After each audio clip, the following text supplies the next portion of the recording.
नमस्कार सर्व पत्रकारांचं मी कटापूर तांदळवाडी आणि मंगळापूर ग्रामस्थांच्या वतीनं सगळ्यांचं मनापूर्वक स्वागत करतो। आज तुमची पत्रकार परिषद बोलवण्यामागचं कारण गेली अनेक वर्षे जे कटापूर योजनेचं काम चालू आहे, एका पाईपलाईनचं काम पूर्ण झालं आणि माझ्या माहितीप्रमाणे सगळं जे बॅरेज आहे, पंप हाऊस आहे, ते सगळं कटापूरच्या हद्दीमधून कटापूरच्या हद्दीमधून सगळी पाईपलाईन जे नेर तलावात पाणी आमच्या गावच्या हद्दीतूनच गेलं। आमच्यावर जो अन्याय झाला आहे तो अशा प्रकारचा, जे बॅरेजचं अडवलेलं पाण्याखाली जी आमची शेती केलेली आहे, काय बागात असेल, काय जिरायत असेल, त्या शेतीचं मूल्यांकन करून आम्हाला आत्तापर्यंत शासनानं पैसे देणं अपेक्षित होतं, परंतु आत्तापर्यंत शासनानं कुठलीही आम्हाला रुपयाची मदत केलेली नाही। ते आमच्या हक्काचे आहे। त्याचं कारण असं की ऊस बागात शेती असलेलं आमचं गाव आहे आणि काय लोक आता तिथं काही जमीन गेल्यामुळं अतिशय त्यांच्या पुढं अडचणी निर्माण झाल्यात, त्यांना जमीन कमी राहिली आहे। आमचं एवढंच म्हणणं आहे की शासनाने ते पैसे आम्हाला लवकर आमच्या ग्रामस्थांना द्यावेत आणि ते देताना सातारा तालुक्यातली काही जमीन जी त्यांनी हे केलेली आहे, संपादित केलेली आहे, त्या जमिनीला दर वेगळे आणि कोरेगाव तालुक्याच्या हद्दीतल्या जमिनीला दर वेगळे, हे असे न करता सातारा तालुक्याला जो रेडिनेटरचा दर लावलाय तोच दर कोरेगाव तालुक्याच्या शेतजमिनीला लावावा ही आमची विनंती आहे। आणि त्यांनी जर ती विनंती नाही ऐकली तर ही सेकंड पाईपलाईन जी जाणार आहे ते आम्ही कुठल्याही परिस्थितीत कटापूर हद्दीतून आमचे लोकांची समस्या निराकरण झाल्याशिवाय आम्ही तिथं काम चालू करू देणार नाही। धन्यवाद। माझं नाव संभाजी सर्जेराव केंजळे, राहणार कटापूर, तालुका कोरेगाव, जिल्हा सातारा। मला शेतकरी आहे, त्यामध्ये कटापूर गावातील 41 शेतकऱ्यांचं मिळून 4 हेक्टर 92 आर क्षेत्र बाधित होते। त्याचबरोबर तांदळवाडी 19 हेक्टर क्षेत्र बाधित होते आणि मंगळापूर 22 हेक्टर क्षेत्र बाधित होते। असं एकूण 3 गावांचं मिळून 46 हेक्टर क्षेत्र या पाण्याखाली बाधित होते। त्याच पाण्याच्या त्या क्षेत्राच्या योग्य मोबदल्यासाठी आम्ही आता एकत्र जमलेलो आहोत। तुम्हाला किती देतो वगैरे काय म्हणतात, किती पैसे?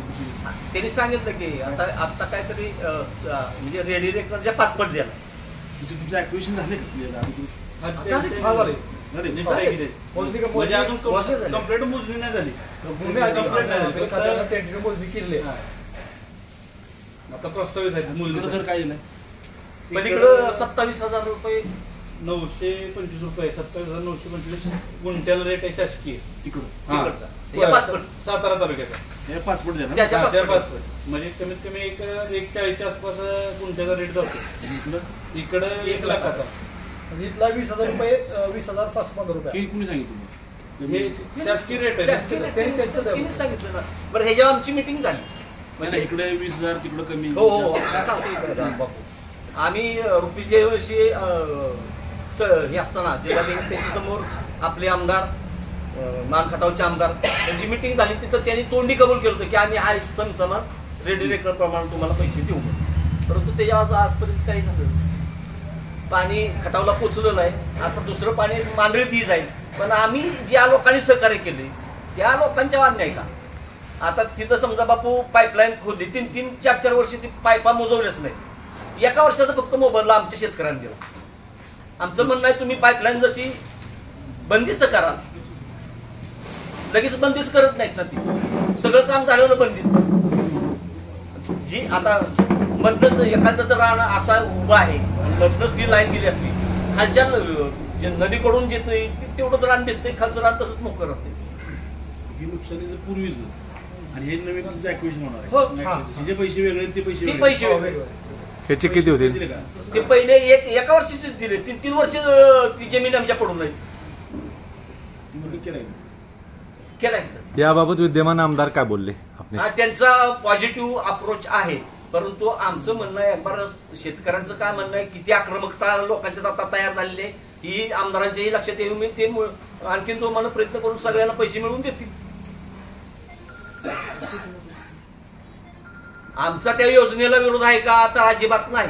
त्याचं कारण असं आहे की आपण जशी माणसं आहेत ही माणसं आहेत, पण आमचं नुकसान करून तुम्ही आनंदात राहू नका ना, आमचाही फायदा करून द्या ना शेतकऱ्यांचा.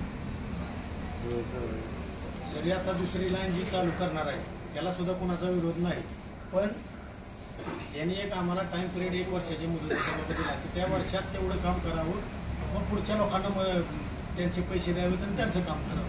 पण पहिल्या लोकांचं ते कंप्लीट करून घ्या. पुढच्या म्हणजे जसा त्यांचा एक काम करण्याचा टप्पा आहे किंवा ऍक्विजिशन झालं की सगळ्यांना दिल देऊन टाकलं, तुम्ही कधी बी करा. नाही सर नाही ऍक्विजिशन कटापूर क्षेत्रामध्ये पाईपलाईनसाठी क्षेत्र ऍक्विजिशन झालेलं नाहीये. आपण कटापूर योजना सुरू होत असतानाच सगळ्या ग्रामस्थांच्या आणि पंचायतीच्या मार्फत आपण इरिगेशन विभागाला पत्र दिलं होतं की आमचं क्षेत्र कुठलंही संपादन न करता त्याच्यामध्ये जाणारी पाईपलाईन आहे, त्याच्यामध्ये जे काय अडचणी येतील त्या अडचणी आम्ही आमची त्यावेळेस आम्ही आमच्या तुम्हाला सहकार्यानं त्या काढून देऊ. त्यामुळे आपल्या कटापूर क्षेत्रामधील पाईपलाईनचं क्षेत्र संपादन केलेलं नाही. ते फक्त पीक नुकसान म्हणजे कंपोजिशन देऊन आपल्याला ते पाईपलाईन करतात. पण ती ज्यावेळेस पाईपलाईन खोदाई होते ना तर 3-3 वर्षे पाईपा टाकल्या जात नाही. 3-3 वर्षे तेवढंच रान क्षेत्र, त्याच्या खालची पाईप ही जमीन आहे ती नापीक होती ना. 3 वर्ष काहीच करता येत नाही. अडचणी अशा होत आहेत की पाईपलाईन होत असताना आता दादांचं क्षेत्र तिथं जवळपास 5 हेक्टरचा प्लॉट आहे.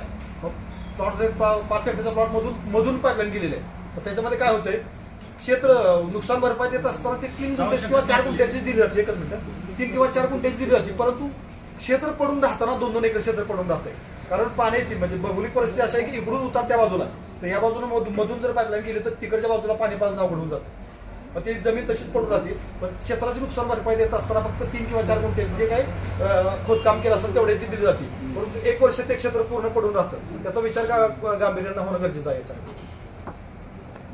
आणि ॲक्विजिशन मध्ये बी रस्त्याच्या अडचणी, बाकी शेतकऱ्यांना ये करण्यासाठी लय भयंकर अडचणी झाल्या 3 वर्षात.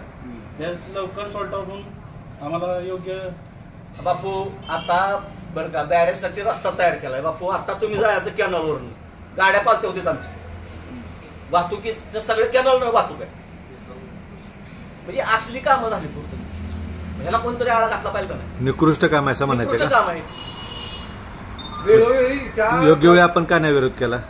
आता कामच आता दिसताना चांगलं दिसलं, आता वाहनं त्यांची पाईपच्या ट्रक यायला लागल्यानंतर दबलंय सगळं. काही जणांचं ट्रॅक्टर पालतं झालं आज ऊसाचं. आमच्या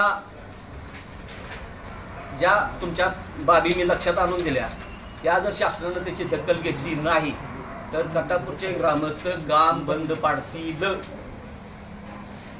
याची शासनानं दखल घ्यावी. Passport passport